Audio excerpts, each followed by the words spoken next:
Une miette d'histoire. Comment on dit? Une miette. Une miette. Une miette.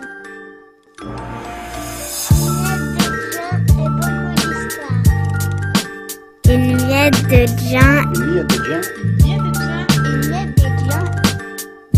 et beaucoup d'histoires.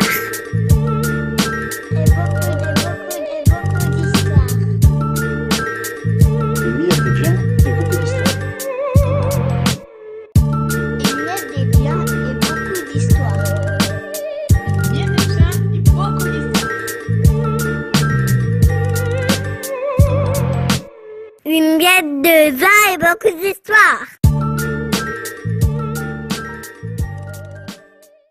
Épisode 7. Légère, légère, Amélia vole au-dessus du ruisseau. Elle frôle la surface de l'eau, s'élance vers le ciel et brusquement pique vers les roseaux. Silencieuse, elle disparaît dans l'ombre, reparaît dans la lumière. Elle tournoie et zigzague entre les joncs. Elle s'élance à la poursuite d'insectes et les dévore tout rond. Ainsi, Amélia volette de saison en saison. 2 paires d'ailes, 3 paires de pattes. Dame libellule ne craint que les araignées et les oiseaux qu'elle fuit en grande hâte. Un jour, alors qu'elle reprend son souffle, accrochée à l'écorce d'un arbre, Amélia entend un bien drôle de remue-ménage dans les roseaux. Curieuse, elle l'a toujours été. Alors, ni une ni deux, elle s'approche pour espionner. Là, une douzaine de crapauds croassent. Donnent-ils une sorte de concert? Amélia prudemment s'avance encore un peu.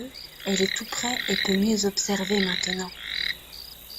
Un crapaud mauve, muni d'une baguette, semble être le chef d'orchestre. Il est nerveux et tapote violemment le nénuphar qui lui sert de pupitre. À ce moment-là, les autres crapauds présents baissent la tête. À côté du crapaud mauve, il y a un crapaud rougeâtre qui allonge de temps en temps le cou, chuchote quelque chose à l'oreille du chef d'orchestre et le rythme de la baguette se fait ou plus lent, ou plus rapide, ou plus doux, ou plus tonique. Non loin de ce duo, un crapaud, effondré sur son nénuphar, une plume d'oie à la main, griffonne sur une écorce de saule. Amélia se met sur la pointe des pattes et entrevoit une note de musique. Une partition? C'est une partition! L'écorce de saule à noter est tendue au crapaud rougeâtre, qui l'examine, l'attend à son tour au crapaud mauve, et l'on change la musique. Tout à coup, un crapaud gris clair surgit des herbes folles et crie « Venez chercher l'eau !» Tout le monde s'active, sauf le crapaud roux. Les instructions se suivent à présent. « Venez allumer le feu! Venez brasser la soupe !» Et c'est l'agitation dans ce coin d'eau. Amélia resserre ses petites griffes pour ne pas être déséquilibrée. Le crapaud roux, quant à lui, reste immobile. Un « Venez manger !» enfin arrive. Et le crapaud roux douloureusement descend de son nénuphar pour rejoindre les autres. Sur son passage, certains ricanent, d'autres lui lancent un « Paresseux, va !» auquel il répond « Je suis malade ». Après ce copieux repas, les crapauds commencent à s'endormir. Amélia attend ce moment pour aller questionner le crapaud. « Bonjour, monsieur le crapaud. J'ai assisté du haut de mon jonc à la fin de votre répétition de chorale et à votre repas. Pardonnez-moi de vous déranger, mais j'aurais une question pour vous. » Le crapaud lui fait signe de la tête et Amélia poursuit. « Pourquoi n'avez-vous pas préparé la soupe avec les autres ?» Le crapaud semble surpris de cette question et répond « N'as-tu pas vu ma couleur, petite? Je suis roux. Tous là-bas, ou presque, sont gris. Moi, je suis le crapaud roux, le paresseux de service. » Et le crapaud commence à pleurer. Amélia tente de le consoler, et après quelques mots gentils et réconfortants, le crapaud cesse de pleurer et continue son histoire. « Ah, j'ai toujours aimé chanter. Gris, j'apprenais mes gammes et faisais mes vocalises. Souvent, une fausse note se glissait de ci de là dans ma performance. Très vite, gris cendré, j'ai profité du succès de ma technique et de ma voix auprès de quelques crapaudes. Elles tombaient toutes à mon croassement. J'ai ensuite perdu peu à peu le goût du chant. Je me suis lassée. Mais j'avais toujours la justesse et ma couleur nette. J'ai eu envie après de me ranger. J'ai donc choisi ma crapaude et j'ai bâti mon petit nid. Le bonheur n'a pas duré. Griffer, je suis devenu jaloux. Peu à peu, cette flamme s'est elle aussi éteinte. Olivâtre, je me suis assagie et j'ai commencé à donner des conseils. J'ai fait de plus en plus de fausses notes. Vert bleuté. J'avais toujours la connaissance, mais plus la force ni la voix. En violet, j'ai conduit l'orchestre.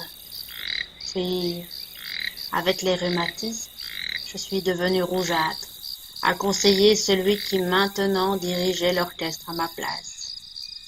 Ensuite, j'ai commencé à ne plus être dans le même tempo que les autres. Tout me semblait compliqué, désuet. J'ai eu l'envie de prodiguer mon savoir à quelques têtards, un peu fous, mais on n'écoute plus le crapaud de ma couleur. En plus, je commence à devenir sourd. J'ai de plus en plus de difficultés à me déplacer. Je suis fatiguée. Me voilà donc roux. Et ce n'est pas fini.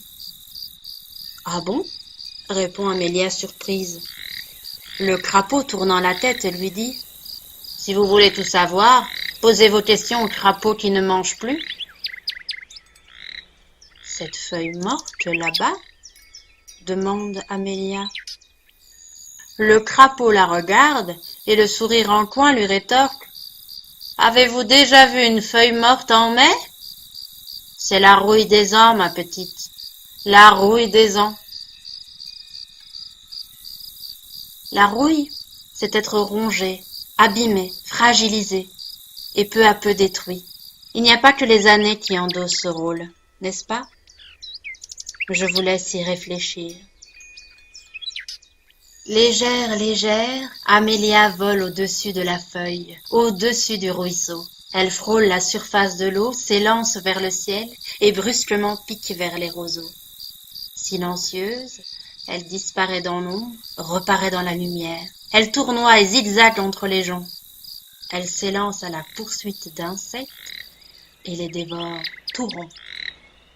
Ainsi volette Amélia de saison en saison.